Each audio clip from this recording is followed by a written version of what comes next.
আমি সংগ্রামের পত্রিকার কর্তৃপক্ষের কাছে আজকে একটি বিশেষ কারণে কৃতজ্ঞতা প্রকাশ করতে চাই। আমাকে দ্বিতীয়বার যখন গ্রেফতার করা হয়েছিল 2013 সালের 11ই এপ্রিল এবং আমার পত্রিকা আমার দেশ বন্ধ করে দেওয়া হয়েছিল। আমার পত্রিকা বললে ভুল হবে, আপনাদের সকলের পত্রিকা, বাংলাদেশের পত্রিকা, বাংলাদেশের স্বাধীনতাকামী জনগণের পত্রিকা, বাংলাদেশে ইসলাম প্রিয় মানুষের পত্রিকা আমার দেশ। তো সেটা যখন বন্ধ করে দেওয়া হলো, তারপরে এই আমার দেশ এই প্রেসেই একদিন ছাপানোর চেষ্টা করা হয়েছিল, 3 দিন ছাপানো হয়েছিল। আমার সহকর্মী জাহিদ চৌধুরী বলে দিল, আমি তো তখন জেলে, কাজেই পরিষ্কার মনে নাই আমার। 3 দিন ছাপানো হয়েছিল। তারপরে এখানে পুলিশ এসেছিল এবং গ্রেফতার করে নিয়ে গেছিল। আমার সহকর্মী যারা ছিলেন আমার দেশের, তার সঙ্গে সংগ্রামের যারা কাজ করতেন প্রেসে, তাদেরকেও গ্রেফতার করা হয়েছিল। এবং সব থেকে বড় কথা, আমার মা এবং সংগ্রামের এডিটর আসাদ ভাইয়ের নামে মামলা দেওয়া হয়েছিল এবং সেই মামলায় আমার মাকে এবং আসাদ ভাইকে বেশ কয়েকদিন আত্মগোপনে থাকতে হয়েছিল। এবং পরে নিম্ন আদালতে গিয়ে আমার বৃদ্ধ মাকে এবং আসাদ ভাইকেও, আসাদ ভাই আর আমার মায়ের বয়স হয়তো কাছাকাছি হবে আমার ধারণা, তো দুজনকে নিম্ন আদালত থেকে জামিন নিতে হয়েছে। আমার পরিচয় দিতে গিয়ে প্রথমে একটু ভুল হয়ে গেছে। আমি সাংবাদিকদের কোনো নেতা নই, আমি কারোরই নেতা নই। নেতা হওয়ার কোনো বাসনা আমার কোনোদিন ছিল না, এখনো নাই, ভবিষ্যতেও থাকবে না। আমি একজন সম্পাদক মাত্র এবং কিছু লেখালেখি করি। নিজেকে বুদ্ধিজীবীও দাবি করি না আমি।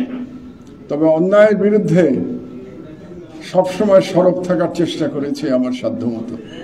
এবং আমার যে ধর্মীয় বিশ্বাস, সেটাকে অবলম্বন করে আমি এগিয়ে যাওয়ার চেষ্টা করেছি আমার জীবনে সর্বত্র।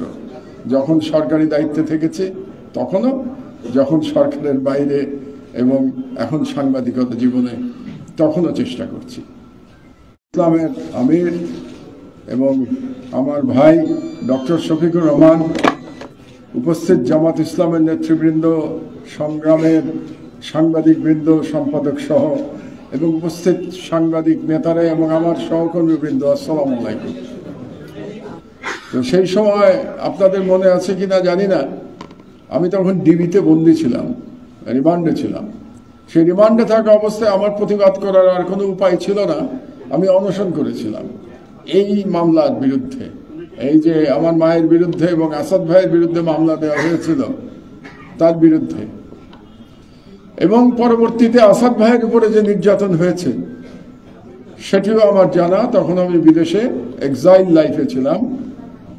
তবে আসাদ ভাইয়ের সবকিছু আমি জানতাম, যে ওনার উপর দিয়ে কত অত্যাচার জুলুম গেছে। কারণ আসাদ ভাইয়ের ছেলে যে অস্ট্রেলিয়াতে আছে, শিবলি সোহাইল, সে আমার সঙ্গে মিলে এবং আমরা মিলে একটা থিঙ্ক ট্যাঙ্ক করেছিলাম, ওটা এখনো আছে, সাপি, সাউথ এশিয়ান পলিসি ইনিশিয়েটিভ।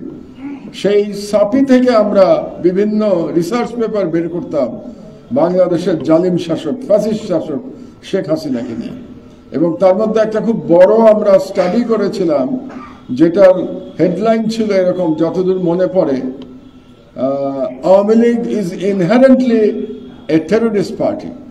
আমরা আওয়ামী লীগকে একটা টেররিস্ট পার্টি বলেছিলাম আমাদের সেই পেপারে। এই পেপারটা সাপির ওয়েবসাইটে গেলে এখনো পাওয়া যাবে। কিন্তু দুর্ভাগ্যের বিষয় হলো, একটু আগে আজিজ সাহেব আমাদের মিডিয়ার কথা বলছিলেন, আমি শুনছিলাম, আমার দেশের উপরে যখন জুলুম হয়েছে, আসাদ ভাইকে যখন ধরে নিয়ে গেছে, তখন কিন্তু সাংবাদিক নেতারা মোটামুটি নীরবতা পালন করেছেন। আসাদ ভাইকে কিভাবে নিয়ে যাওয়া হয়েছে, আর আমাদের তথাকথিত সুশীল পত্রিকাগুলো, সেগুলো কিন্তু সেদিন শুধু নীরব থাকেন নাই, এই আসাদ ভাইয়ের জুলুমের পক্ষে তারা অবস্থান নিয়েছিলেন, ফ্যাসিবাদী সরকারের পক্ষে অবস্থান নিয়েছিলেন। আমাদের এই ধারা থেকে বেরিয়ে আসতে হবে। আমরা এখন, রাষ্ট্রের পরিবর্তন হয়েছে, অন্তত আমি মনে করি মালিক পক্ষের চাপ থাকতে পারে, কিন্তু সরকার থেকে এখন পর্যন্ত তেমন কোনো চাপ দেওয়া হচ্ছে না সত্য কথা বলবার জন্য। তবে সম্প্রতি 2-1টি ক্ষেত্রে, কালকে ইউটিউবে, কনক সরোয়ারের ইউটিউবে আমি শুনছিলাম যে কোনো একটি চ্যানেলের, সম্ভবত চ্যানেল 24-এর 2 জন সাংবাদিককে নাকি ডিজিএফআই চাপ দিয়ে চাকরিচ্যুত করিয়েছে। যদি এটা হয়ে থাকে তাহলে এটা অত্যন্ত নিন্দার কথা। আমাদের সবার মিলে সম্মিলিতভাবে তার প্রতিবাদ করা উচিত। কাজেই কোন সরকারের আমলে যেন কোন সাংবাদিকের চাকরিচ্যুতি তার লেখার জন্য না হয়, তার মত প্রকাশের জন্য না হয়। এই জন্য আসুন আমরা এই সংগ্রামের আজকে এই সুবর্ণ জয়ন্তী অনুষ্ঠানে আমরা সবাই মিলে আমরা ওয়াদা করি এবং আমরা ঐক্যবদ্ধ হই। সেই পত্রিকা যদি আমার মতের বিরুদ্ধেও হবে, তারপরেও আমরা বলে যাব সবসময় তার মত প্রকাশের স্বাধীনতা আছে। যদিও ফ্যাসিবাদের 15 বছরে আমাদের মত প্রকাশের স্বাধীনতার কথা কেউ বলে নাই, কিন্তু তারপরে আমরা কিন্তু বলে যাব, যেই ক্ষমতায় আসুক, বিএনপি ক্ষমতায় আসুক, বর্তমানে যে সরকার আছে ক্ষমতায় আসুক, জামাত ক্ষমতায় আসুক, আমরা সর্বদা বলে যাব যে মত প্রকাশের স্বাধীনতা থাকতে হবে। মত প্রকাশের স্বাধীনতার জন্য কাউকে হয়রানি করা যাবে না। আর একটি মাত্র দাবি দিয়ে আমি আমার বক্তব্য শেষ করব, যে বর্তমান সরকারের আইন করে দিতে হবে যে কোন সাংবাদিককে মামলায় গ্রেফতারি পরোয়ানা দেয়া যাবে না বিচার সমাপ্ত হওয়ার আগে পর্যন্ত।